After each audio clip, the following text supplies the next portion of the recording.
जब कोई रास्ता ना दिख रहा हो, सब कुछ खत्म हो चुका हो और कुछ भी समझ में ना आ रहा हो, तो सिद्धि विनायक गणपति गणेश जी महाराज ही एकमात्र सहारा है। प्रिय भक्तों, आप सभी की परेशानियों का समाधान गणपति गणेश जी का एक अचूक मंत्र आज हम आपको बताने जा रहे हैं।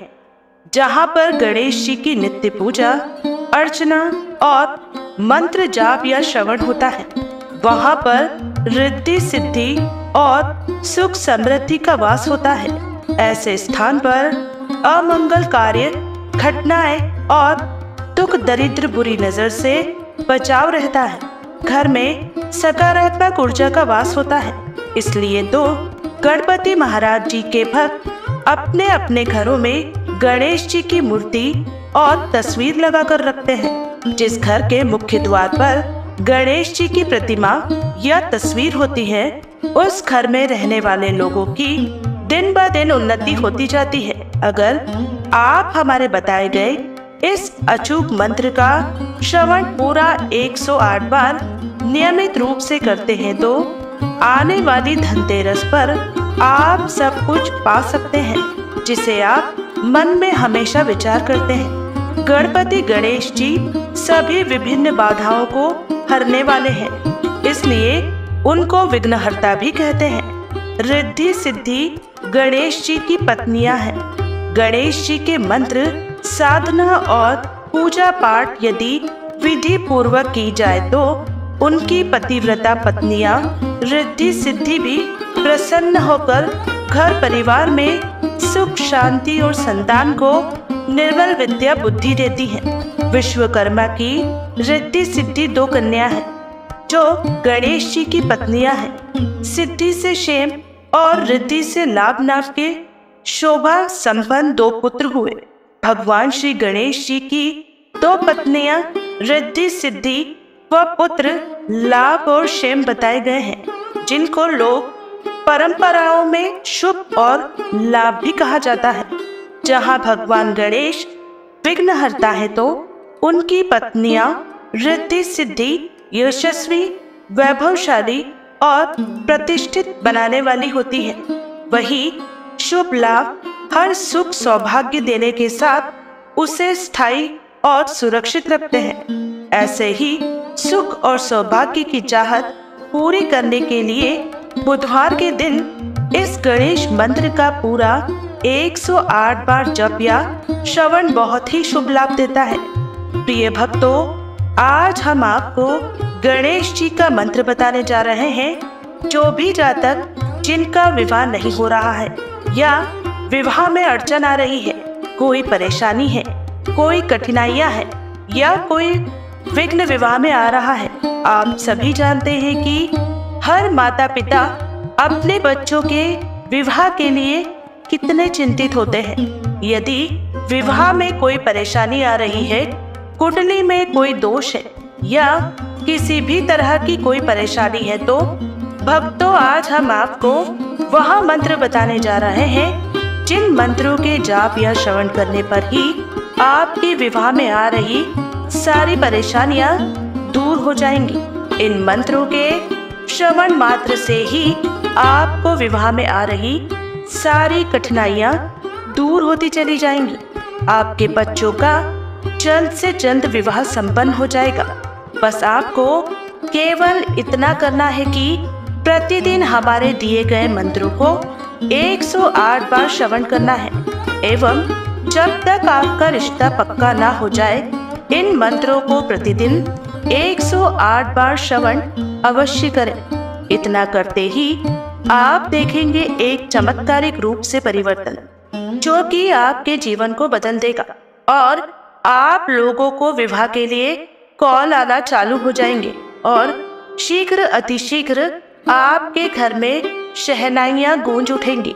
तो भक्तों, यदि आपको वीडियो पसंद आए तो हमारे चैनल लॉर्ड्स ऑफ चालीसा को कृपया करके सब्सक्राइब जरूर करें, वीडियो को लाइक करें और ज्यादा से ज्यादा लोगों तक हमारे वीडियो को शेयर अवश्य करें। इतना करने से ही आप किसी अन्य लोगों की भी मदद कर सकते हैं। तो चलिए शुरू करते हैं। गणेश जी का मंत्र जय श्री राम हर हर महादेव। गणेश जी का महामंत्र इस प्रकार है।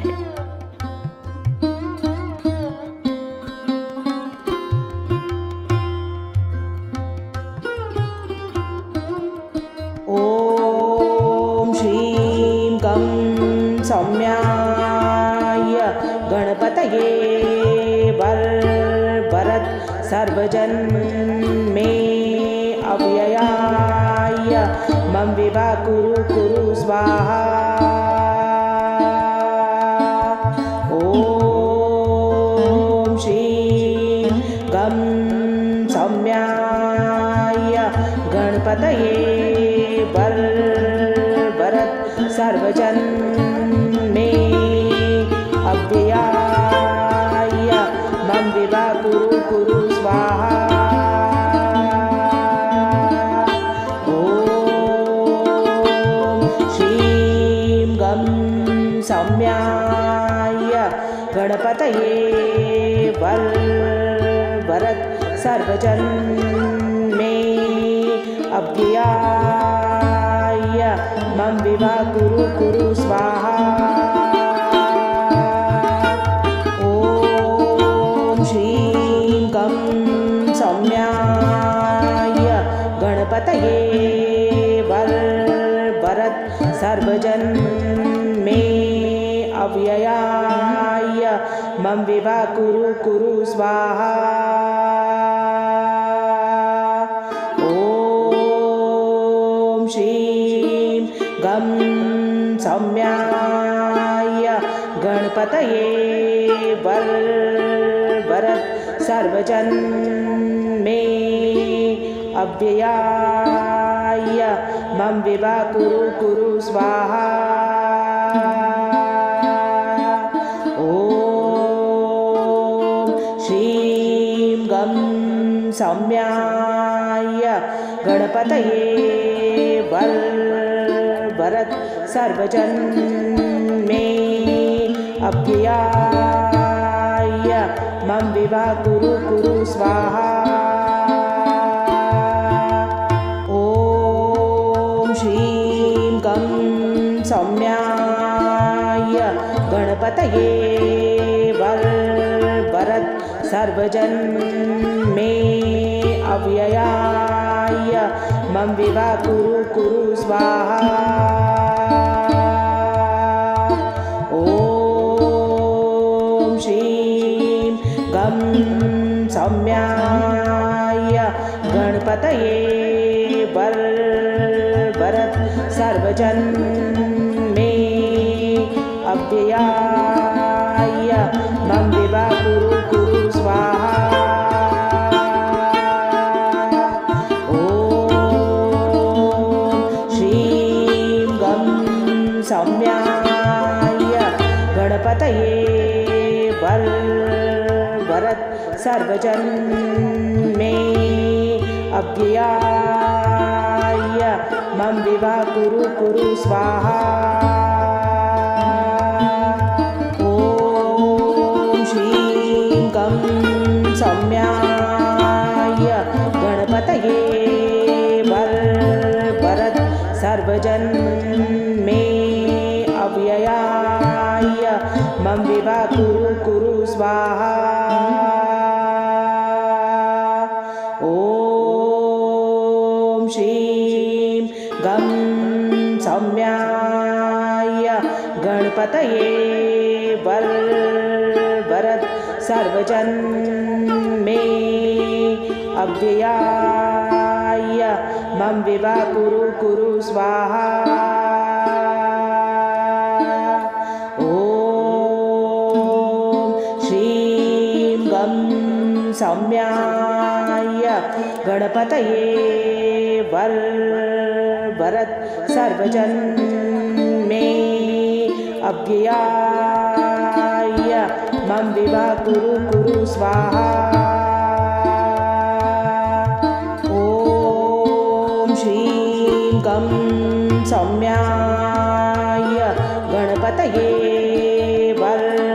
वरद सर्वजन मे अव्ययाय मम विवा कुरु कुरु स्वाहा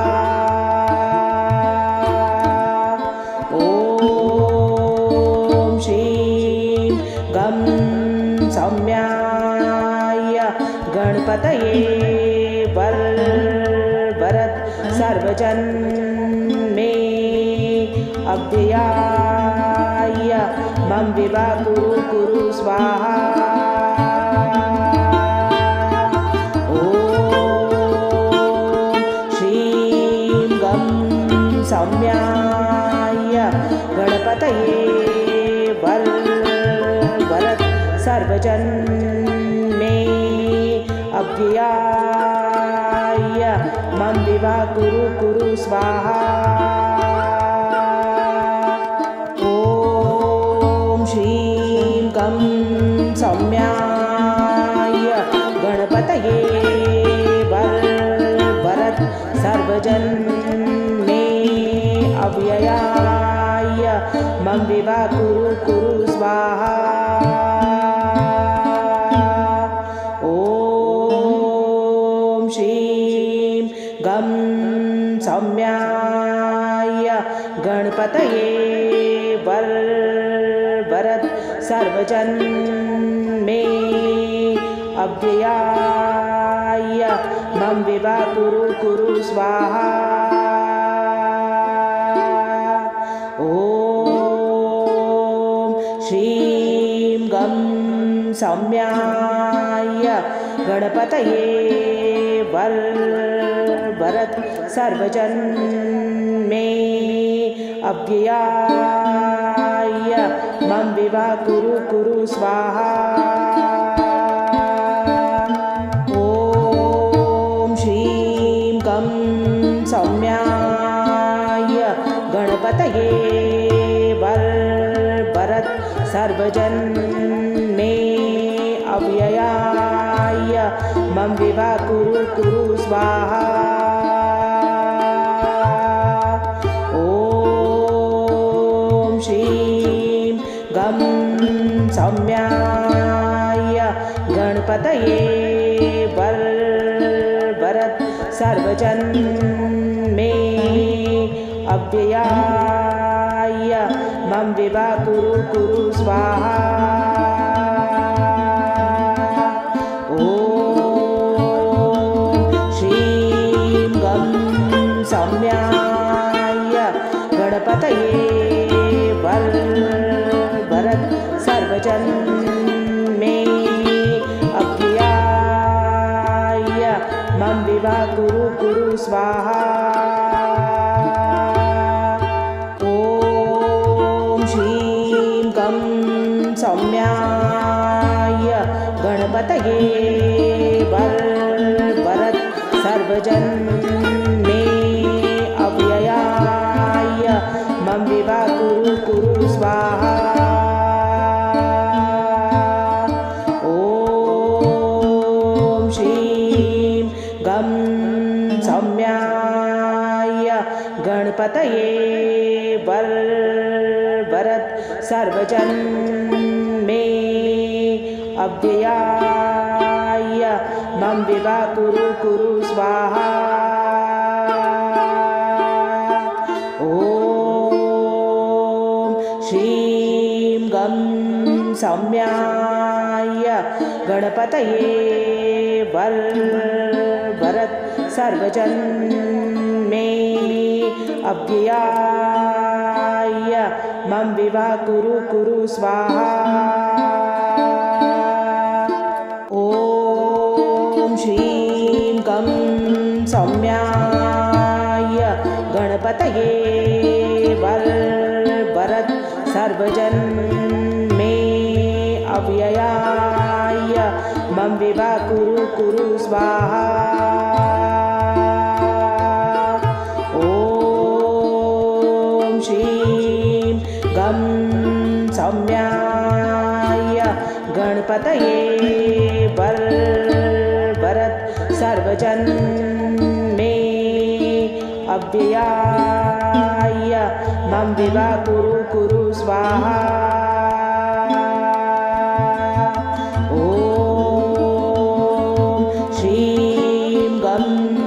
सौम्याय गणपतये वरद सर्वजन मे अव्ययाय मम विवा कुरु कुरु स्वाहा। ॐ श्रीं गं सौम्याय गणपतये वरद सर्वजन मे अव्ययाय मम विवा कुरु कुरु स्वाहा। ॐ श्रीं गं सौम्याय गणपतये वरद सर्वजन मे अव्ययाय मम विवा कुरु कुरु स्वाहा। ॐ श्रीं गं सौम्याय गणपतये वरद सर्वजन मे अव्ययाय मम विवा कुरु कुरु स्वाहा। ॐ श्रीं गं सौम्याय गणपतये वरद सर्वजन मे अव्ययाय मम विवा कुरु कुरु स्वाहा। ॐ श्रीं गं सौम्याय गणपतये वरद सर्वजन मे अव्ययाय मम विवा कुरु कुरु स्वाहा। ॐ श्रीं गं सौम्याय गणपतये वरद सर्वजन मे अव्ययाय मम विवा कुरु कुरु स्वाहा। ॐ श्रीं गं सौम्याय गणपतये वरद सर्वजन मे अव्ययाय मम विवा कुरु कुरु स्वाहा। ॐ श्रीं गं सौम्याय गणपतये वरद सर्वजन मे अव्ययाय मम विवा कुरु कुरु स्वाहा। ॐ श्रीं गं सौम्याय गणपतये वरद सर्वजन मे अव्ययाय मम विवा कुरु कुरु स्वाहा। ॐ श्रीं गं सौम्याय गणपतये वरद सर्वजन मे अव्ययाय मम विवा कुरु कुरु स्वाहा। ॐ श्रीं गं सौम्याय गणपतये वरद सर्वजन मे अव्ययाय मम विवा कुरु कुरु स्वाहा। ॐ श्रीं गं सौम्याय गणपतये वरद सर्वजन मे अव्ययाय मम विवा कुरु कुरु स्वाहा। ॐ श्रीं गं सौम्याय गणपतये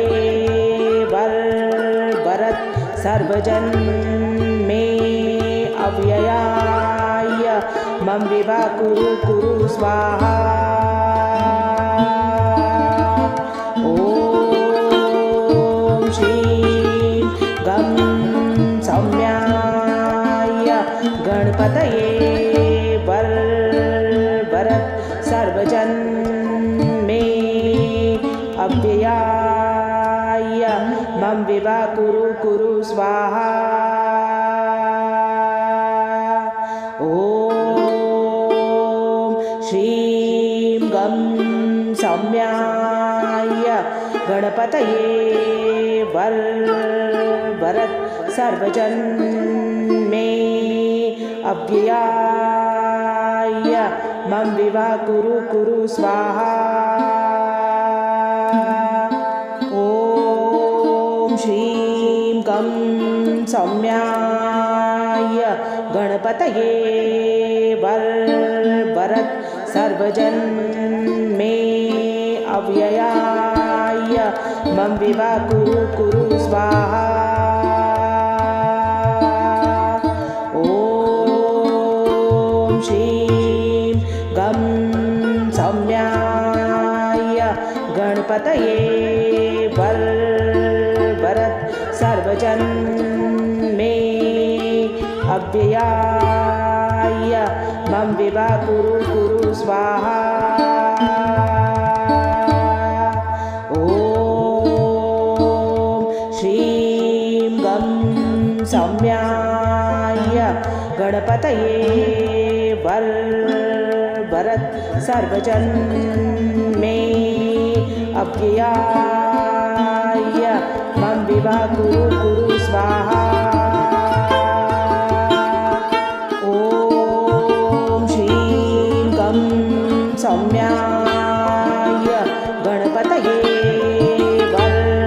वरद सर्वजन मे अव्ययाय मम विवा कुरु कुरु स्वाहा ॐ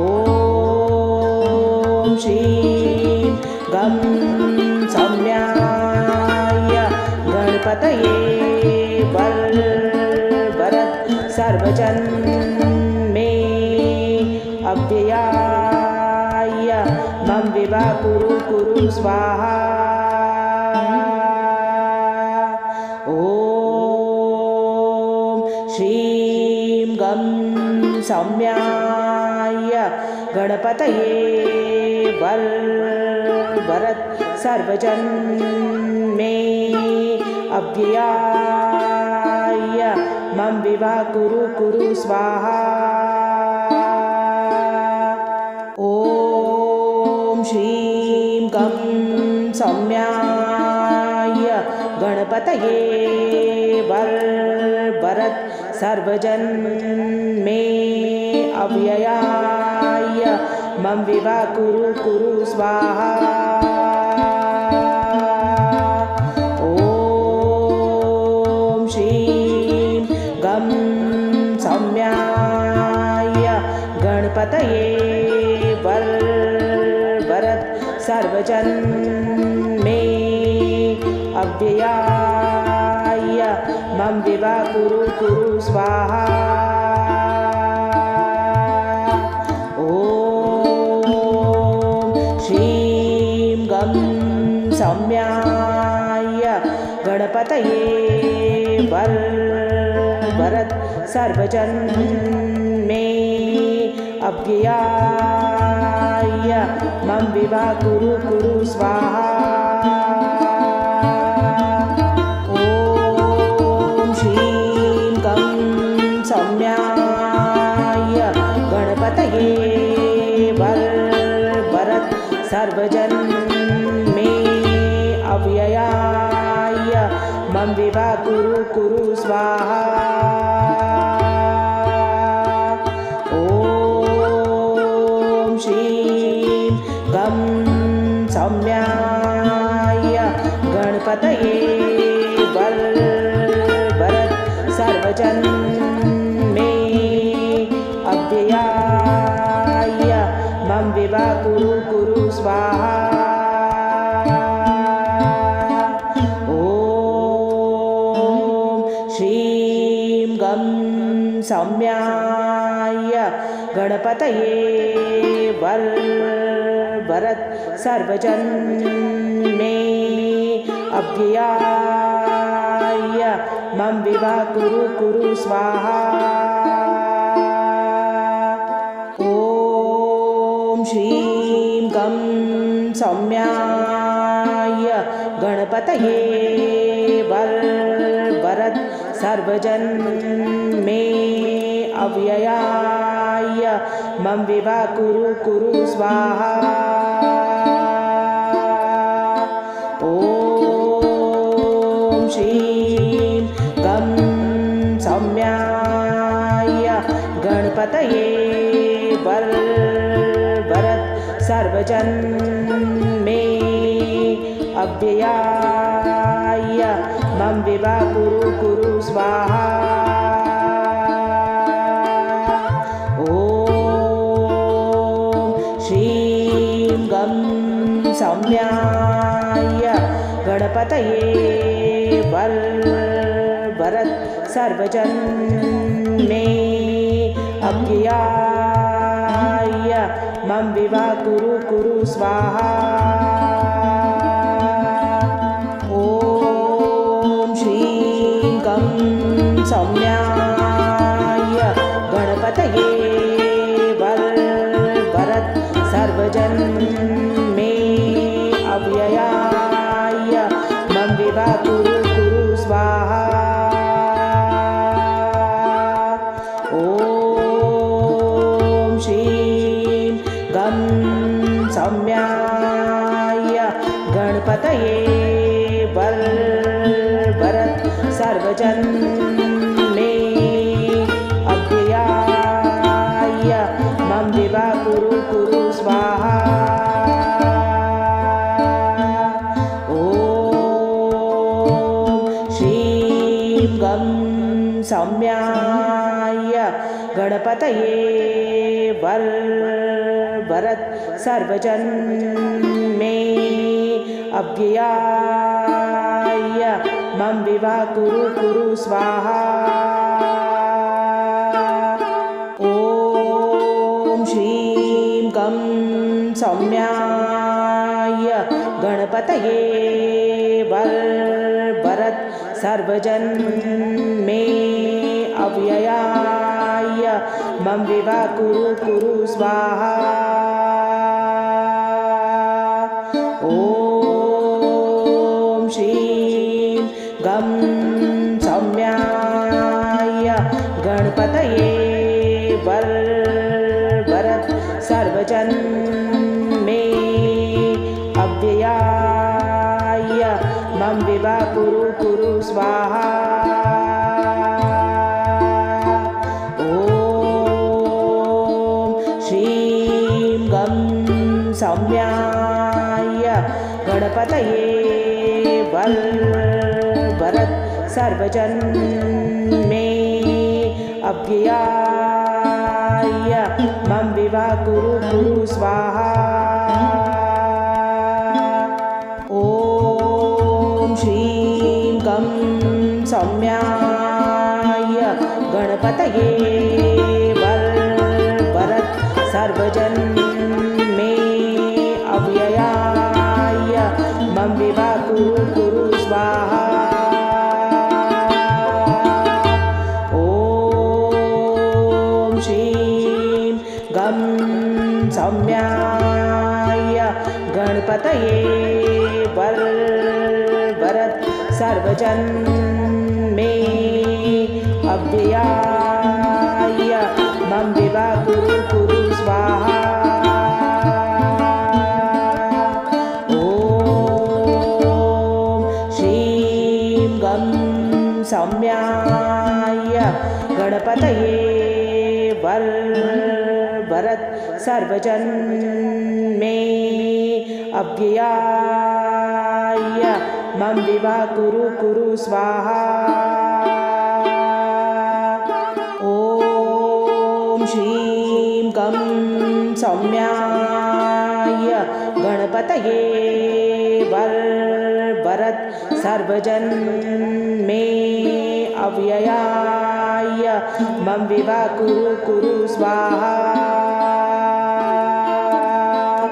ॐ श्रीं गं सौम्याय गणपतये वरद सर्वजन मे अव्ययाय मम विवाह कुरु कुरु स्वाहा। ॐ श्रीं गं सौम्याय गणपतये वरद सर्वजन मे अव्ययाय मम विवाह कुरु कुरु स्वाहा। ॐ श्रीं गं सौम्याय गणपतये वरद सर्वजन मे अव्ययाय मम विवाह कुरु कुरु स्वाहा। ॐ